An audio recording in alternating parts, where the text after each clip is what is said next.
une disciple de Jésus-Christ, vous êtes tellement humilié. Vous n'avez droit à rien. On va juste prendre le corps et le mettre en terre. Regardez ce qui s'est passé avec Étienne. Regardez avec Jean-Baptiste. On est venu en tremblement pour récupérer le corps de Jean-Baptiste et l'enterrer sans tête. Étienne, on est venu en tremblement pour récupérer le corps d'Étienne et l'enterrer. Et tous les disciples sont dispersés. Non, mais j'aime ce texte-là. Quand ça me dit, hein, la mort d'Étienne, après la mort d'Étienne, oh, qu'est-ce qui s'est passé? Oui, regardez, après la mort d'Étienne, il s'est passé quoi? La mort d'Étienne, laissez-moi voir, parce que je veux voir la mort des disciples, ça passe comment? C'est comment la mort des disciples là? Je ne parle pas des païens traditionnels, hein, des protestants, des églises traditionnelles. Hein. La mort des démons, des adeptes du diable. Là. Je parle de la mort des disciples. Laissez-moi voir la mort d'Étienne. Étienne est mort dans Actes, le chapitre 7, on est clair. Hein? Et il est mort, ok?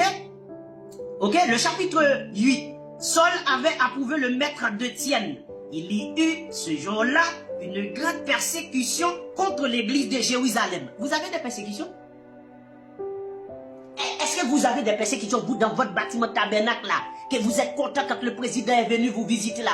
Est-ce que vous êtes persécuté? Et vous êtes persécuté pourquoi d'abord? Regardez-nous quand nous réunissons.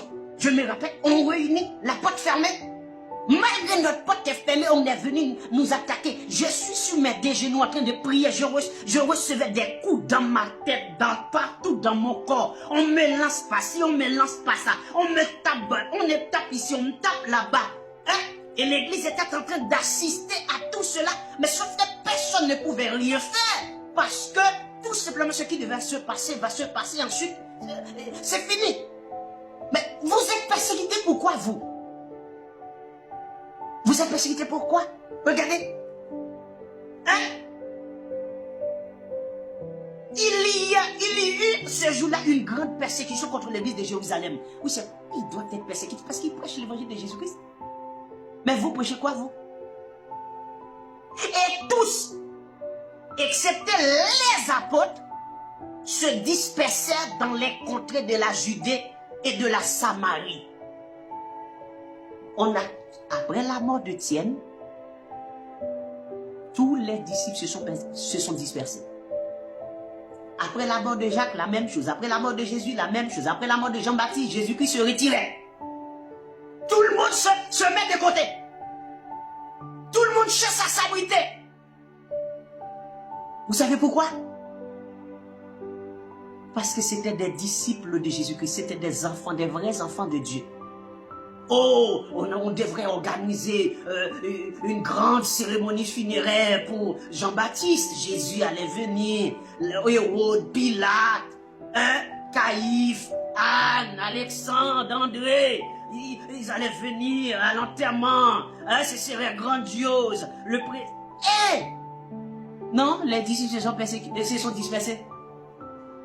Dans la Judée, Samarie, et tous les disciples se sont.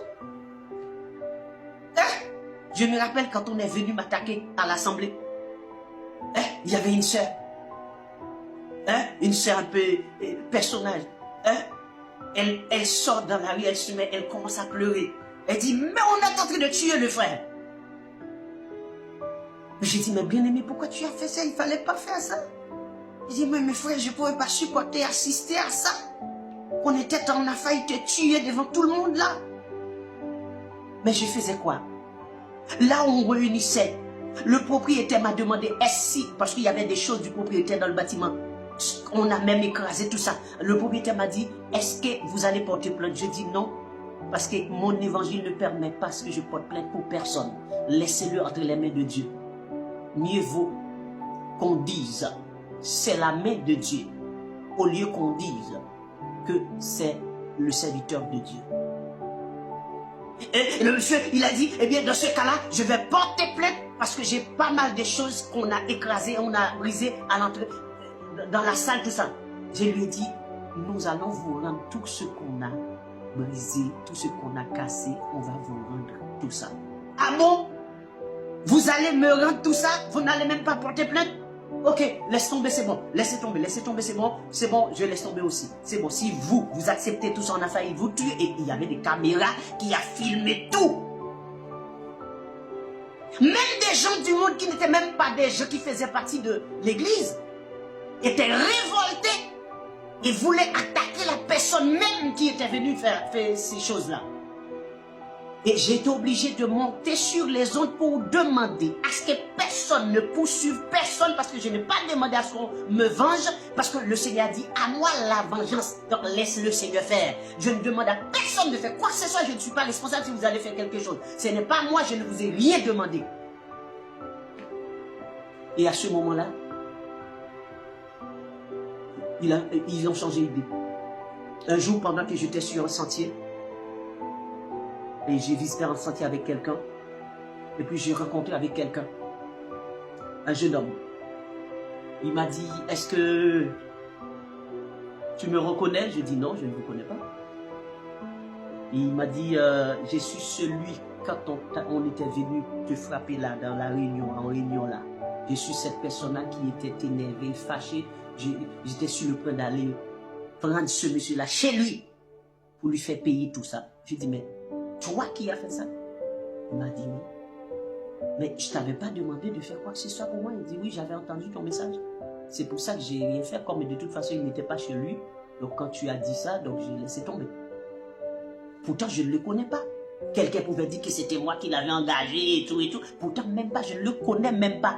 Il avait l'habitude de suivre les émissions à la télé. Donc, pour cela, quand il a entendu l'événement, parce que ça faisait écho, donc automatiquement, il s'est énervé. Il voulait venger pour moi.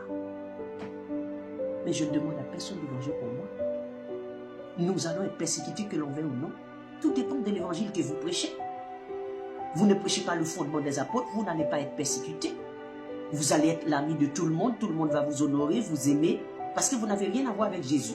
Parce que vous ne pouvez pas porter l'odeur de Christ et que vous êtes aimé et apprécié par tous. C'est impossible. Vous avez l'odeur de Christ et eux, ils ont l'odeur du diable. Ils vous aiment. Mais ce n'est pas possible.